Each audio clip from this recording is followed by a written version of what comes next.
Hei, olen Liisa.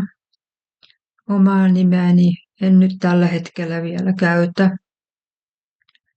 Tämä on lyhyt video, jossa haluan puhua Jeesuksen toisesta tulemisesta.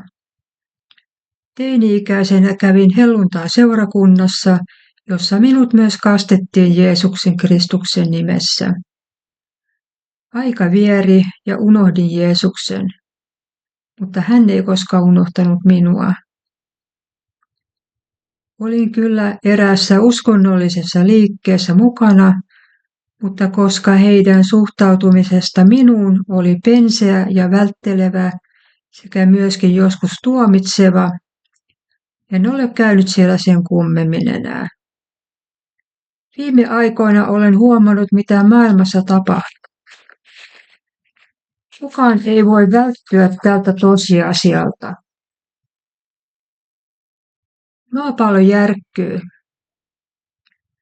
Kaikki tulivuoren purkaukset, joka vähän ympäri koko maailmaa ja muutkin luonnonkatastrofit saavat jo miettimään, että mitä on tapahtumassa ja mihin tämä kaikki päätyy. Sodat yltyvät joka päivä enemmän ja enemmän. Raamatun profetiat täyttyvät ja täyttyvät. Poliitikot eivät edes itse huomaa, miten itse täyttävät profeettojen ennalta näkemiset. Profeetat eivät olleet valehtelijoita, eivätkä mentaalisia spekuloijia. Jumala saneli heille näitä näkyjä ja tapahtumia, ja he kirjasivat sen alas, siis Raamattu. Silloin nuorena monta vuotta sitten puhuttiin myös Jeesuksen toisesta tulemisesta. Mutta nykyään Herran toisesta tulemisesta puhutaan vähän laajemmalti ja hyvin paljon myös. Ja Herran pyhän hengen toimesta miljoonat ja miljoonat kääntyvät Jeesuksen puoleen ja ottavat kasteen. Monet muslimit ja hindut Intiassa saapuvat sankoin joukon ylistämään Kristusta ja Jumalaa. Puhutaan kristittyjen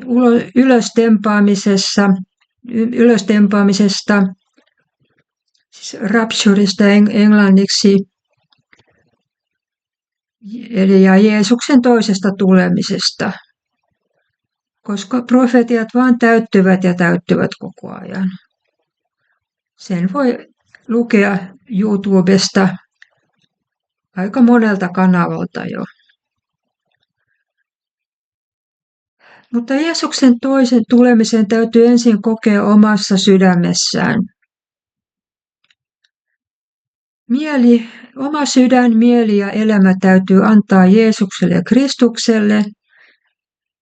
Täytyy antaa Pyhän Hengen tulen palaa ja oppia rakastamaan Jumalaa, sillä muuten emme tule ylöstemmatuiksi.